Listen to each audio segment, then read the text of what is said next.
ce qu'il faut faire, c'est de trouver les moyens pour fournir de l'énergie à ces 2 milliards de personnes et que pour un point de départ, ce que Genesis Energy a pu faire pour eux ici, c'est cela, c'est de fournir de l'énergie durable et propre, de l'énergie propre surtout.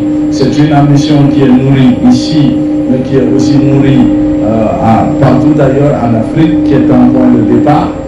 Et en même temps, il affirme que le Mali, c'est un pays qui a un potentiel industriel très élevé et qui peut être un pays réellement puissant en termes de production minière, mais que le coût exorbitant de la production d'électricité ou peut-être le manque, l'absence d'énergie électrique surtout, peut être le frein à ce type d'épanouissement. Je remercie le peuple malien et le gouvernement du Mali pour avoir permis à 2 entreprises privées de venir au Mali, de s'installer et de pouvoir s'épanouir. Il dit qu'à travers cet épanouissement, des emplois seront créés. À travers cet épanouissement, le gouvernement pourra avoir plus de taxes parce que les industries pourront se développer et cela va certainement avoir un impact beaucoup plus large sur le coût de la vie ou les conditions de vie des populations. Moi, je veux simplement dire à Firoz, qui est le plus malien des Indiens, qu'il est la bienvenue sur cette terre. Ça me surprend guère de sa part de voir cette installation énergétique qui, ma foi, va beaucoup contribuer à l'amélioration de l'électricité en Afrique et surtout au Mali. On en a besoin.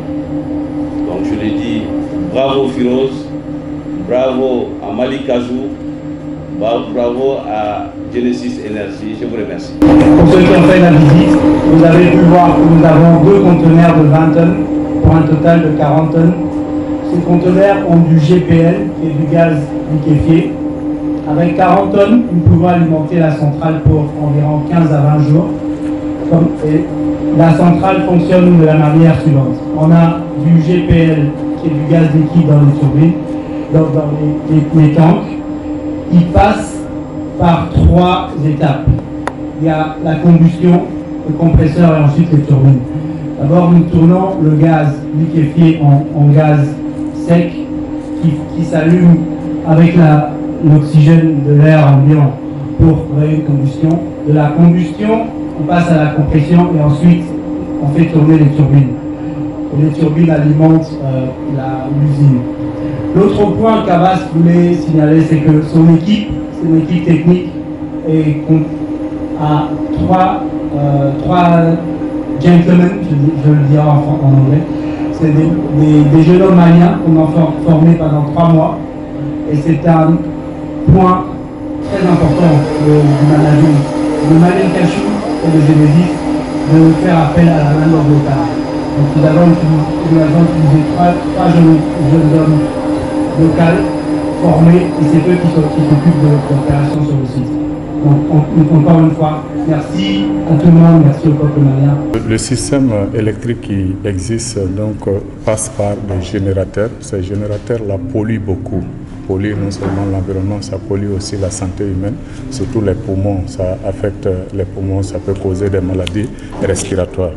Et aussi, nous avons des technologies qui produisent un peu de polluants, mais c'est très limité comparé à ces générateurs-là.